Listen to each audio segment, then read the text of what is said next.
Olá pessoal, me chamo Bruna Santiago e inicio aqui no YouTube o projeto que eu já trago no meu Instagram, que é comentar obras e artistas negros, suas produções intelectuais, livros, músicas, filmes, documentários, no geral.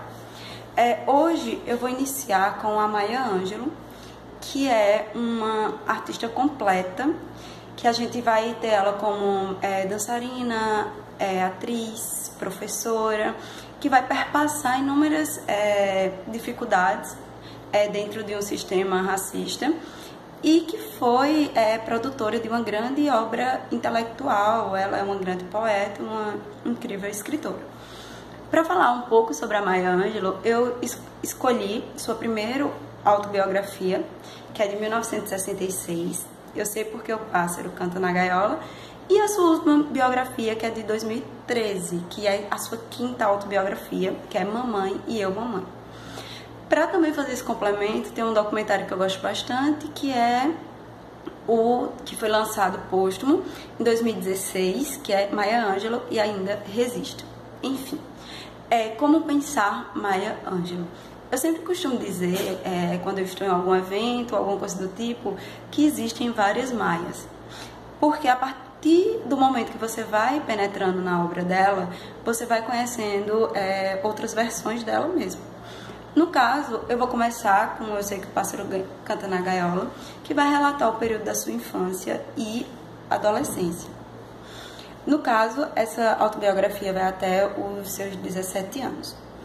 Maya, aos 3 anos, ela foi posta para morar com sua avó no Arkansas, devido a seus pais entenderem que não possuía estrutura para criar aquela criança, estrutura psicológica mesmo. Ela e o seu irmão, um pouco mais velho, foram, um pouco mais velho, um ano mais velho, foram morar no interior. A gente está falando de uma criança que nasceu em 1928, ou seja, o período da segregação dos Estados Unidos estava ali fortemente, e Maya viveu na sua infância todos os dilemas da clã, da Grande Depressão e da segregação racial assim muito forte. Então, entrando um pouco na infância, Maya, ela viveu nessa cidade do interior, mas sempre teve muito incentivo de estudar. Aos 7 anos, Maya volta para São Francisco e ela é estuprada pelo então padrasto. E Maya, ela vai passar por um bloqueio muito forte. Após ser estuprada e levada a julgamento, o cara é morto. E Maya, apenas aos 7 anos, na sua cabeça de uma criança que foi abusada, ela entende que a culpa foi sua, que aquele abuso causou a morte daquele homem. Ou seja, o fato dela dizer quem abusou dela provocou a morte. Então ela entendeu que as palavras matam, e a partir daí ela bloqueia, ela não fala mais nada. E é nesse momento que surge a pequena intelectual Maya Angelou. Nesses anos de silêncio que ela passou, foram 5 anos, é muito tempo, ela voltou para morar com a avó após o abuso e passou por um processo de leituras. Ou seja, Maya não falava com ninguém, não socializava e passou todo o seu período dentro das bibliotecas. Então, ela leu todos os livros de intelectuais da Biblioteca Negra e leu todos os livros da Biblioteca Branca. Ou seja, com apenas 11 anos, Maya conhecia todos os livros de Shakespeare, Allan Poe, Du Bois. Então, assim, ela tinha uma carga de leitura invejável. Até que ela teve uma mentora que incentivou que ela voltasse a ler, a falar. Então ela começou recitando poesia e voltou a falar, já adolescente. Então a infância de Maya vai passar por um processo muito doloroso. O racismo nos Estados Unidos era tão violento que a avó dela tinha uma condição financeira, mas mesmo assim era super humilhada pelas pessoas brancas que apareciam ali. Ela fala, e você vê a expressão dela nessa autobiografia, que ela diz que o racismo lá era tão forte que os negros não podiam sequer tomar um sorvete de baunilha, porque o sorvete de baunilha era branco. Então, assim, pensar que a infância dela foi construída tudo numa perspectiva muito racista, muito cruel, o que a revoltou muito. Quando ela estava se formando no último ano da escola de ensino, que a gente pode compreender como ensino fundamental, o discurso da sua escola foi feito por um branco. E aquele discurso gerou muita raiva nela, porque ela percebeu ali que a mulher negra estava imóvel. Ou seja, não adianta o que ela fizesse, a vida dela já estava direcionada a um único caminho. E isso causou muita raiva. E ela já, com apenas 11, 12 anos, ela questionava: como pode? Eu não sou dona do meu destino. E ela começa a sentir raiva dessa situação, raiva desses brancos que a oprimem, e pensar em modos de fugir dessa realidade tão cruel. Então, a infância de Maia vai ser baseada no racismo, abuso sexual, mas também, como ela mesma fala no seu poema mais famoso, E Ainda Resisto, é mais do que superação. Ela revive em cada fase, mais cruel ou não. E a adolescente, a avó dela entende, justamente por seu irmão ser também inconformado com aquele sistema, questionar e passar por um momento traumático ao lado de pessoas brancas, a avó opta por mandá-los de volta a ficar com a mãe.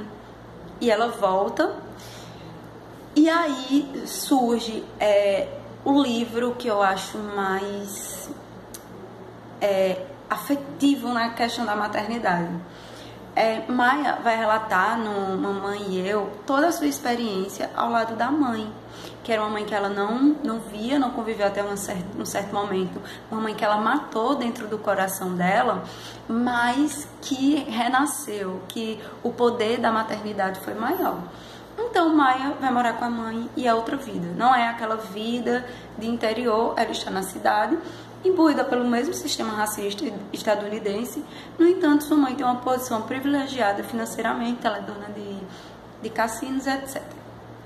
E Maia vai começar a viver uma coisa que não vivia antes, ter a questão do amor materno, novas experiências.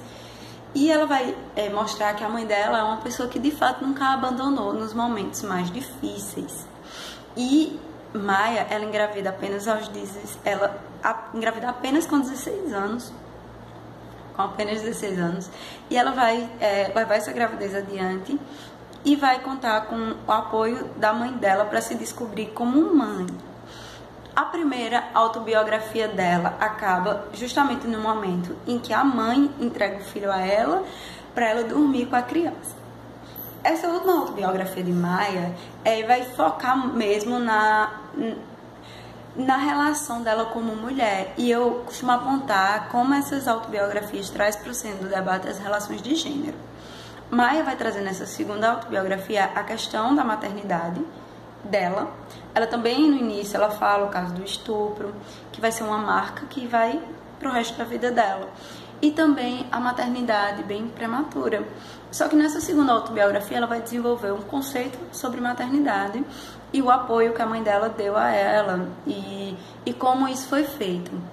Pensar Maia também é pensar numa mulher negra que está perpassada de toda a violência dessa sociedade. Estupro, ela teve um relacionamento no qual ela foi agredida e quase morria, e a mãe dela que a salvou. Maia é religiosa, ela também agradece muito a providência divina, mas também fazendo uma crítica à religião que coloca os negros a ficar num lugar de espera constante sem se revoltar. Então, Maia também traz essa reflexão da religiosidade. E você pensar Maia a partir dessas autobiografias, quando a gente passa a ver um vídeo, uma música dela, a gente fica perguntando, nossa, é a mesma mulher, que modelo de superação. E eu acho que o documentário une aquela criança que teve uma infância traumática, difícil, que foi se tornando um intelectual, aquela adulta que vem superar outras barreiras, racismo, mas que não desiste dos seus estudos e ainda é mãe solo. E o documentário vem trazer a artista. Quem é Maya Angelou? Quem se tornou Maya Angelou? Acho que muita gente sabe que ela foi condecorada com a maior medalha estadunidense dada pelo próprio Obama. Hillary Clinton, por exemplo, é uma das pessoas que falam dela com muita empolgação. E eu acho que todo mundo conhece um pouco dela.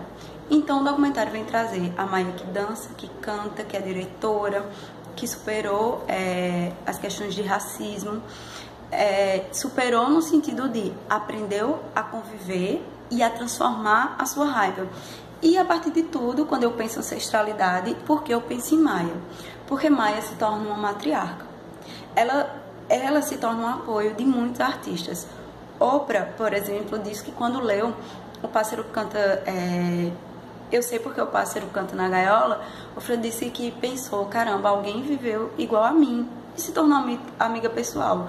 Quando você vai vendo os relatos, você vê como Maia incentivou artistas a se encontrar em sua negritude, em sua ancestralidade.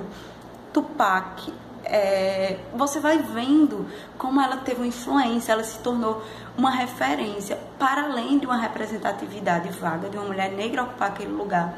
Ela perpassava a ideia de ocupar aquele lugar sem abandonar a nossa ancestralidade e sempre ter orgulho do que nós somos. Eu acho que esse é o grande...